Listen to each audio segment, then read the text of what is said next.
মৰাণক জিলা হিচাপে গঢ়ি তোলাৰ দাবীত মৰাণত ৰাজহুৱা সভা অনুষ্ঠিত হয়। মৰাণৰ বিভিন্ন সমস্যা সমাধান আৰু মৰাণ ৰাজচক্ৰ বিষয়া কাৰ্যালয় আৰু মৰাণ আৰক্ষী থানা স্থানান্তৰ সংকাত জাতীয় জনগোষ্ঠী সংগ্ৰাম সমিতিৰ সৌজন্যত মৰাণ পৰিদৰ্শক ভৱনৰ চৌহদত আয়োজিত সাধাৰণ সভাৰ জৰিয়তে মৰাণক জিলা হিচাপে গঢ়ি তোলাৰ দাবী উত্থাপন কৰা হয়। সমিতিৰ সভাপতি দেৱজিৎ গগৈৰ অধ্যক্ষতাত অনুষ্ঠিত সভাত সমিতি উপদেষ্টা ক্ষীৰোদ শইকীয়াই আদৰণি ভাষণ প্ৰদান কৰে। সভাত সমাজকৰ্মী খগেন ভৰালী, অসীম হাজৰিকা, সাংবাদিক যদুনাথ পুৰী, বাছা বৰা, সমীৰণ শৰ্মা, পাৰুল দেৱী আদিয়ে ভাষণ দি মৰাণৰ বিভিন্ন সমস্যাৰ ওপৰত আলোকপাত কৰে। সভাত সংগ্ৰাম সমিতিৰ কাৰ্যকৰী সভাপতি বুলবুল ৰহমান আৰু দেবেন ওৰাং, সম্পাদক ৰুদ্ৰসাগৰ বুঢ়াগোহাঁইৰ লগতে বিভিন্ন সংগঠনৰ নেতা আৰু স্থানীয় বিশিষ্ট ব্যক্তি উপস্থিত থাকে।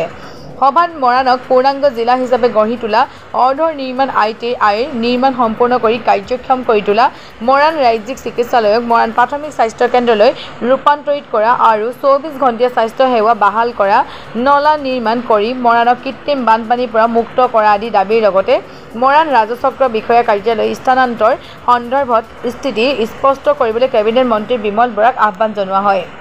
মৰাণত সুৰভি ক্ৰিয়েশ্যনৰ শুভাৰম্ভ। মৰাণ হাউচফুল টকিজৰ তলত সুৰভি ক্ৰিয়েশ্যন নামৰ দোকানত শিশুসকলৰ বাবে সকলো ধৰণৰ কাপোৰ, kids footwear, kids toys and kids accessories উচিত মূল্যত উপলব্ধ আছে। যোগাযোগ নম্বৰ 8471932432।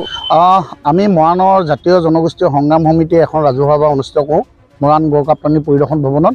আজিৰ সভাত আমি বহুকেইটা সিদ্ধান্ত কৰোঁ।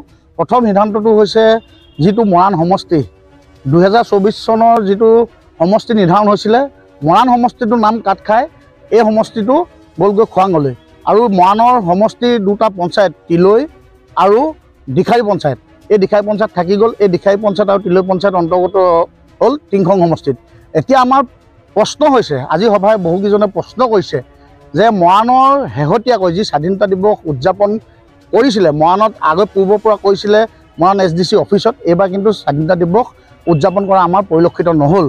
তেনে ক্ষেত্ৰত আমি এটা কথা স্পষ্ট কৰিব বিচাৰিছোঁ, আমাৰ কেবিনেট মন্ত্ৰী ডাঙৰীয়াক এটা প্ৰশ্ন আমি স্পষ্ট ভাষাৰে সুধিছোঁ, এই SDC অফিচটো কেনেবাকৈ উঠাই লৈ যোৱা কুসংক্ৰান্ত কৰা হৈছে নি?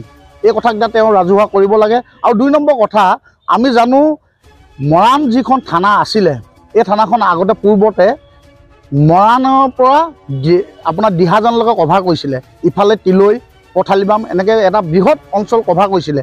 এতিয়া শেহতীয়াকৈ এই দুটা পঞ্চায়তত এই থানাখন অন্তৰ্ভুক্ত হৈ থাকিব নি, বা এই থানাখন চকী কৰিবলৈ গৈ আছে নি?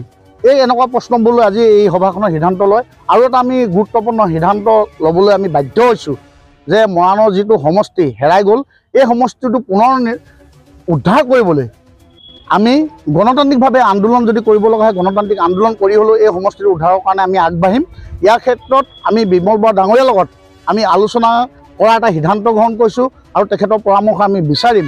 আৰু লগতে মৰাণৰ যিখন ৰাজ্যিক চিকিৎসালয় আছে, এই ৰাজ্যিক চিকিৎসালয়খনত পূৰ্বতে বহু মৰাণৰ আশে পাশে থকা গাঁৱৰ পৰা আহি ইয়াত তেওঁলোকে চিকিৎসা কৰিছিলে। প্ৰায় 60-70খন গাঁৱৰ মানুহে চিকিৎসা কৰিছিলে।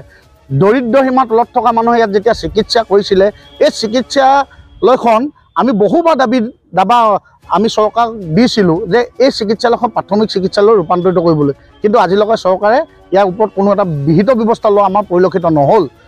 আমি অসম চৰকাৰক, স্বাস্থ্যমন্ত্ৰী ডাঙৰীয়াক আজিৰ সভাৰ পৰা এটা দাবী উত্থাপন কৰিছোঁ, অতি শীঘ্ৰে মৰাণৰ যিখন ৰাজ্যিক চিকিৎসালয় আছে এইখন প্ৰাথমিক চিকিৎসালয়লৈ পৰিণত কৰিবৰ কাৰণে আমি দাবী উত্থাপন কৰিছোঁ।